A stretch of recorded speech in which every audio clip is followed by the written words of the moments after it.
M'abuelo fou llaurona, m'abuelo fou llauró. No faltarem mai les bledes.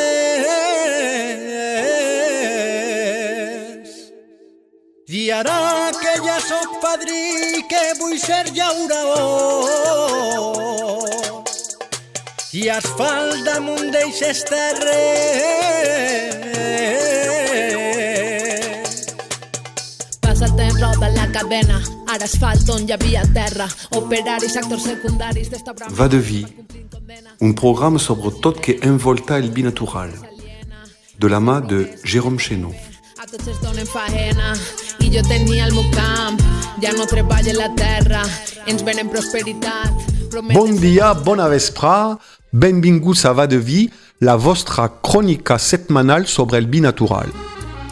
Hi ha una frase que repetim molt sovint quan parlem de bins natural, que un vi és un tros de paisatge que és beu. I és veritat, però si el paisatge està ple de productes químics, de fungicides i insecticides aplicats al raïm, això arriba al nostre got? I si arriba, es pot tastar? La pregunta és incòmoda, perquè posa la lupa just on menys ens agrada mirar. Però és una pregunta necessària. I avui la volem respondre sense alarmismes, sense exageracions i amb tota la serenitat que mereix.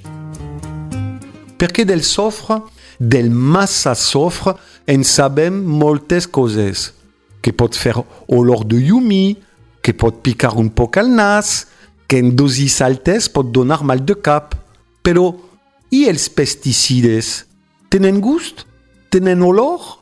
Deixen alguna empremta en el vi? Quan diem el gust dels pesticides, tothom imagina el mateix, un aroma químic, com una botiga de pintures o productes de neteja. Però la ciència ens diu una cosa ben diferent. En la majoria dels vins, els residus de pesticides estan en concentracions tan baixes que la nostra llengua i el nostre nas no els podem identificar directament. No és com olorar sofre o alcohol. No hi ha una nota clara que pugues assenyalar amb el dit. Però això no vol dir que siguen innocus per al gust. El que sí s'ha vist. I així ho descriu també Thomas Pinard en el llibre francès Le goût des pesticides dans le vin, el tast dels pesticides amb el vi, que ha fet parlar mig sector. És que algunes d'aquestes molècules alteren els curs de la fermentació. No tenen un gust propi, però podem fer que el vi taste d'una altra manera. És un poc com si posares una pedra menuda en el motor d'un rellotge. No dona sabor de res, però fa que el mecanisme no funcione igual. Amb el vi passa exactament això. No tots els productes químics tenen el mateix efecte. Els que més preocupen els investigadors són els fungicides, sobretot alguns de la família dels triazols i les estrobilurines.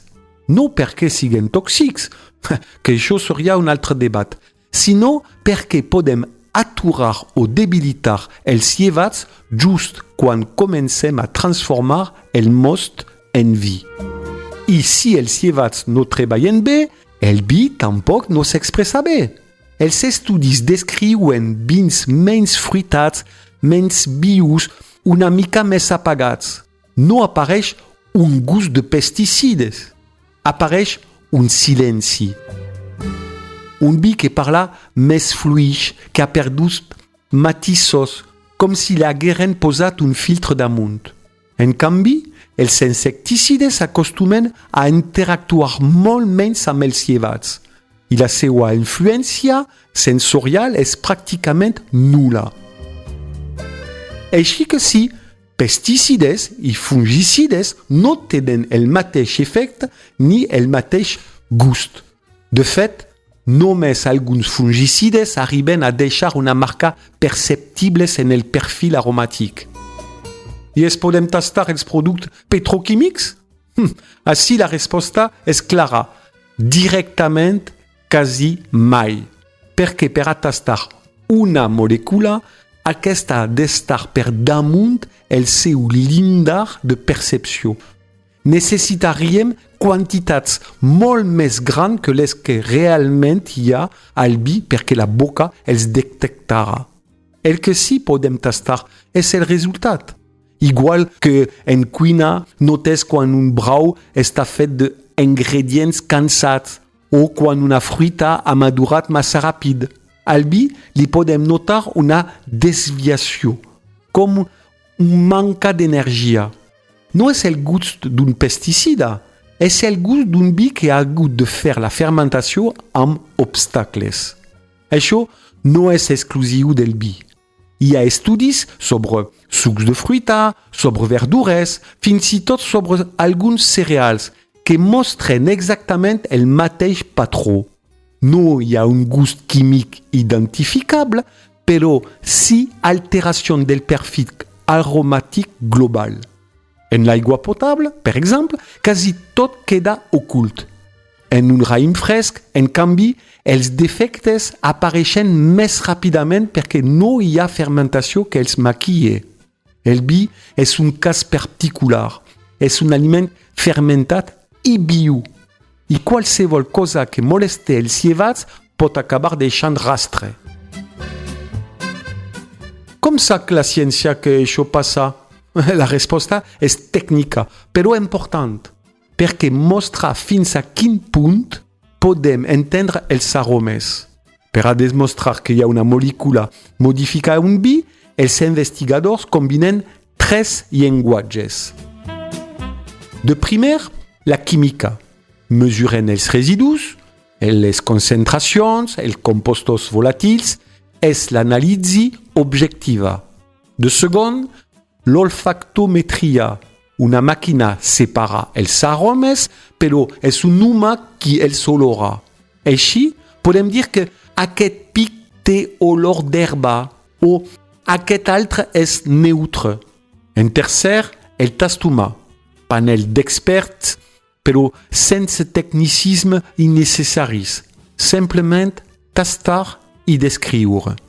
I quan aquestes 3 veus coincideixen, es pot afirmar que hi ha un efecte real.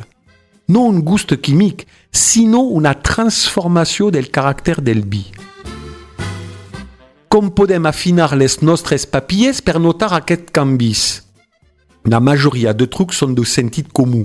No fumar ajuda molt. No només perquè el tabac embruta la boca, sinó perquè saturen el receptor del nas i impedeix captar aromes subtils. Beure vi amb atenció, sense distracció ni perfums forts, també fa la diferència. I sobretot, tastar vins nets, vins vius, per a crear una memòria aromàtica clara. Quan saps com hauria de sonar una veu, és més fàcil notar quan algú li ha posat un cotó dins la boca. En realitat, parlar del gust dels pesticides és una manera indirecta de parlar d'una altra cosa, del gust de la vida en el vi. Els vins que naixen de sols vius, de raïms sans, de fermentacions espontànies, tenen una llum pròpia. No necessiten ornaments. Els vins que han patit l'ombra dels fungicides no tenen un mal gust específic, tenen menys gust. Per això, quan defensem els vins naturals, no estem fent romantisme, estem parlant d'expressió, estem parlant de poder sentir de veritat que diu un territori, un terrer.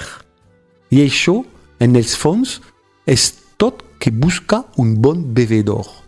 Escoltar. Salut i vi!